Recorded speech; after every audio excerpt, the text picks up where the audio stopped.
man, I feel so horrible. I haven't done a show in like a week and a half. I've just, things have happened. It's, things get in the way. I mean, good Lord, check this out. I got a brand new Paige shirt still in the bag. I mean, it's not like I can put this on and get ready for the show anytime. Miracle Television? Miracle Television.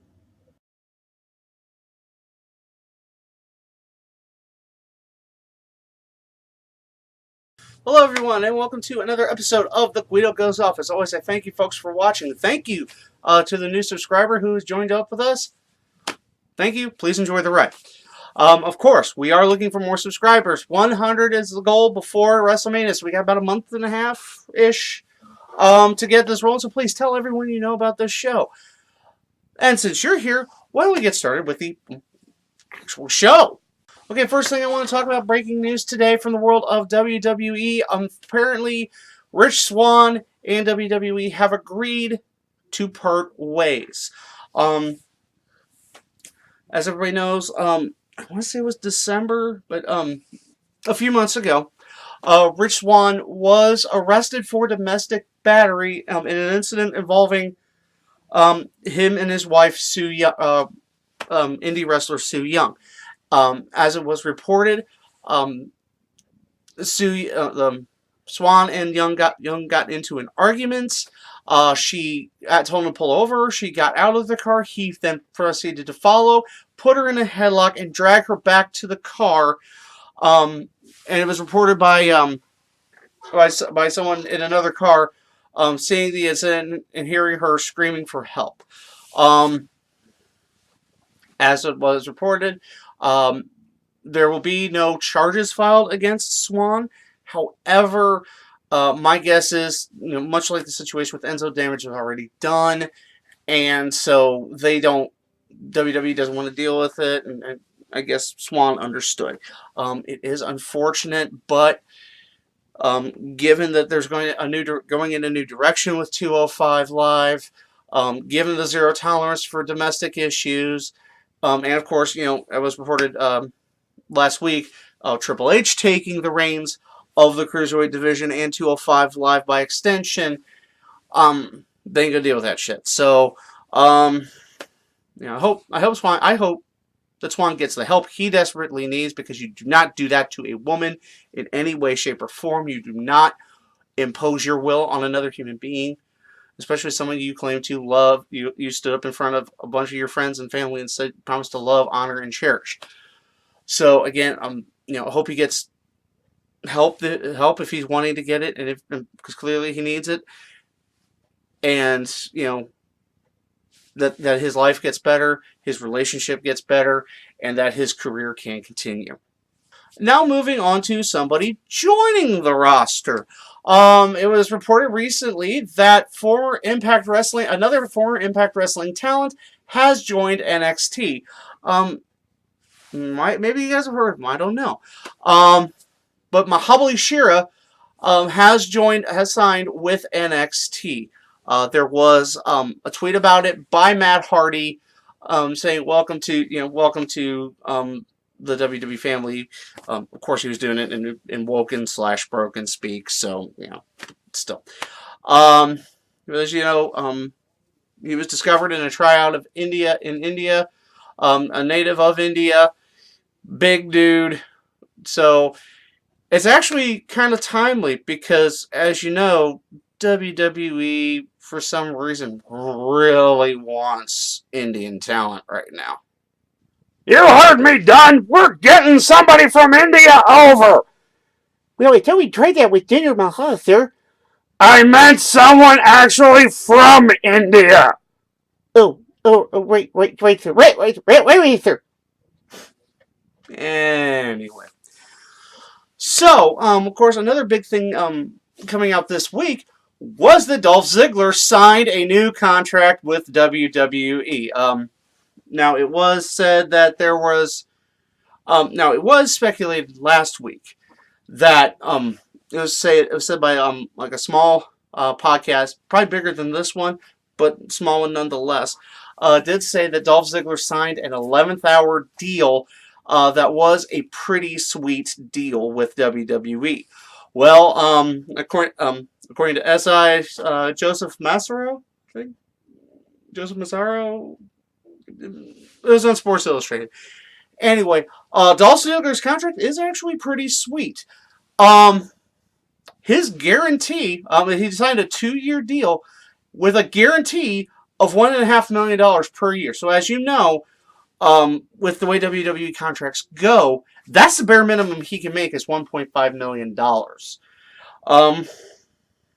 So yay for him. I mean, don't get me wrong, he is easily one of the most underrated talents. He does an incredible job of wrestling. I'd say he's worth the money. That's probably me and him and his agent probably agreeing in that. But as far as it being 11th hour, it wasn't 11th hour. It was, from what I gather, it was agreed upon well before they decided to do that gimmick where he was walking out. The rumor was that he, his last contractual obligation would have been the Royal Rumble, which he appeared at number 30. However, he had already inked the new deal by then. So, for those of you Dolph Ziggler fans out there in full panic mode, he is back. Now, I did also hear that this contract would give him the freedom to do other projects. As you know, he was branching out in stand-up comedy. And I think this does give him the freedom to do that as long as it doesn't interfere with his WWE schedule. So, he gets to do what he wants, and he gets to perform for the people, and he's going to get paid for it, and paid handsomely, which I'd say is good for him. I'd say it's very good for him. Man, I wish I could make... Do you think I can make $1.5 million jobbing out north? And now that my camera came closer, I guess it must be my breath.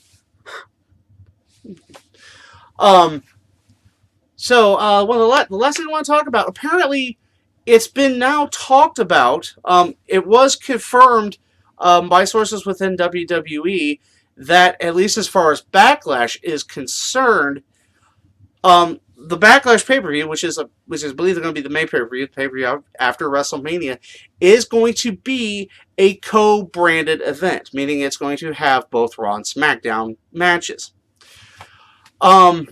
It's now being said that this will be the formula for all pay-per-views going forward. So they're only going to be doing one pay-per-view a month.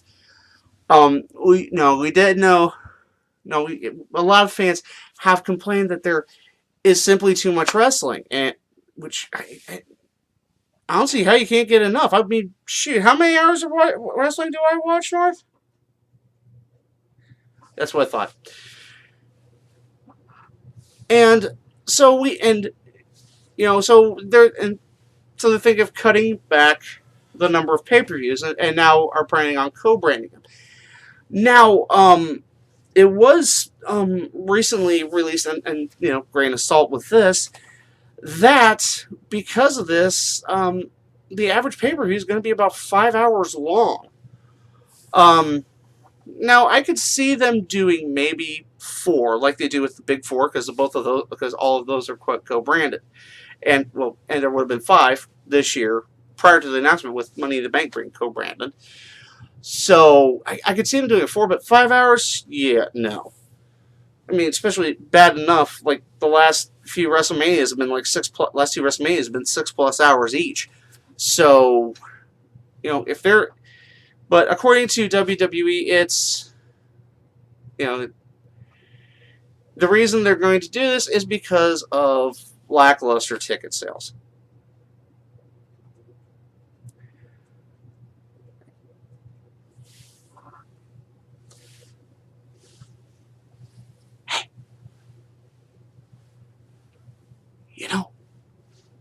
Maybe you wouldn't have lackluster ticket sales if you put out, and I don't know if you've heard of this term. If you put out a good product. I mean, maybe it's me. Maybe it's me. But things been kind of a little boring as of late. And multi-man matches isn't going to do it. See, and I was going to save this. But I'm going to go ahead and go into, if you've never noticed a recent trend, a lot of the WWE and WWE Championship and WWE the Universal Championship matches have been, as of late, multi-man matches. Easily a triple threat, usually fatal four, and now we've even branched into fatal five ways. The WWE Championship match at Fastlane this year, going to be a fatal five way. They're adding a person to the Elimination Chamber, making it 7 people instead of 6. So, like, how are they going to do that? Are you going to have 3 men started off, or are you just going to have, 2 guys started off, 4 guys in each pod, and like what, Braun Strowman on a stool? How are you going to do this? I could totally see him putting Braun Strowman on a stool, though. With that bass, that was hilarious. As much as we complain about wrestling, that was hilarious. But you gotta watch out when you're humanizing your monsters. But I'm just saying. Now, according to some source, they're doing the multi-person matches to keep the fans guessing. And this might be speculation on my part, but I think the reason you have multi-person matches is because you can't be bothered with creating storylines. Maybe it's me. Or other things like getting your authority figures over.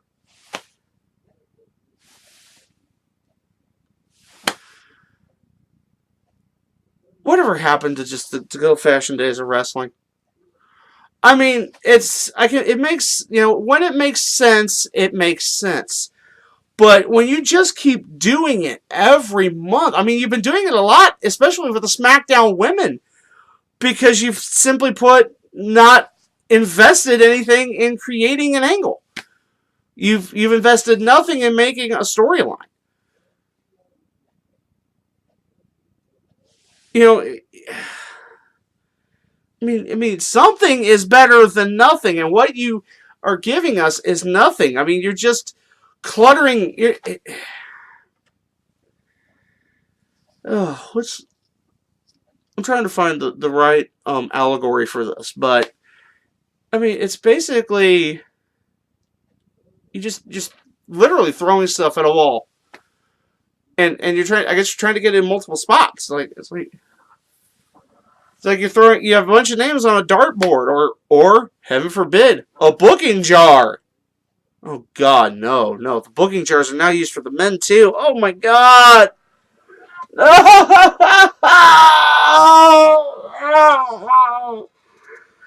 I need another booking jar. No! But seriously, I mean, it's they're saying it's to keep fans guessing. I'm saying somebody's getting lazy. It's and that's the thing. When you hire Hollywood writers, and you've seen how Hollywood and how most movies and TV are done nowadays, it's like these things are just, it's simple. Paint by numbers. Whatever will get your paycheck to you faster. And that's my issue. I mean, that's been my issue with Hollywood, and now it just seems to have perforated into professional wrestling, where it's been accepted. Because of all those people are writing for soap operas and reality TV, and I mean, the cardinal sin in entertainment is not being entertaining. And here you are, not being entertaining. I mean, occasionally you get something, just one thing, but like something like what happened, like Braun Strowman with the bass. I mean, good Lord, that was hilarious. Yes, but I'm sure you've got like and I know not every idea makes it to air. There's probably like of every 1,000 ideas that are thrown out in writers' meetings, one makes it to air, if that. But you gotta give these fans something to watch your product. You can't just rely on Braun Strowman's and big dude jokes all the time. There's such a thing as going to the well once too often. And to that point, you need, I don't know, just something, anything. At least try something, to get that main event title picture. I know, but I mean, they're simplifying storylines, and then there's not having a storyline at all. I can understand a simple storyline where two guys want to beat the crap out of each other because they want to get ahead in the business. They want to be the champion. They want the money. They want the fame. They want the pretty girls and fast cars. I've been watching too much NWA as of late. You see my point. Something is better than nothing. and it's sad that we're getting nothing an awful lot. Like Jinder Mahal going, like, 1 week he's a jobber, the next he's WWE champion. Dogging Shinsuke Nakamura for months, and then he wins the Royal Rumble, and now all of a sudden you're going to make him interesting? And while I'm at it, he probably speaks better English than I do. But in all fairness, I mean, if you talk to, like, a wrestling fan, everybody's got their favorite wrestlers. But they all want to see where their favorite wrestler's going to go, what their favorite wrestler's going to do. And, throwing stuff together and saying we're going to keep the fans guessing, that isn't good storytelling. That is laziness on the part of creative. So get some coffee. Write out, hey, this is professional wrestling.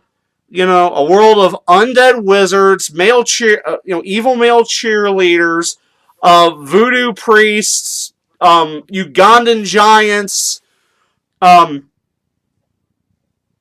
wherever the hell the boogeyman came from. Get to it, people. Come on. You got this.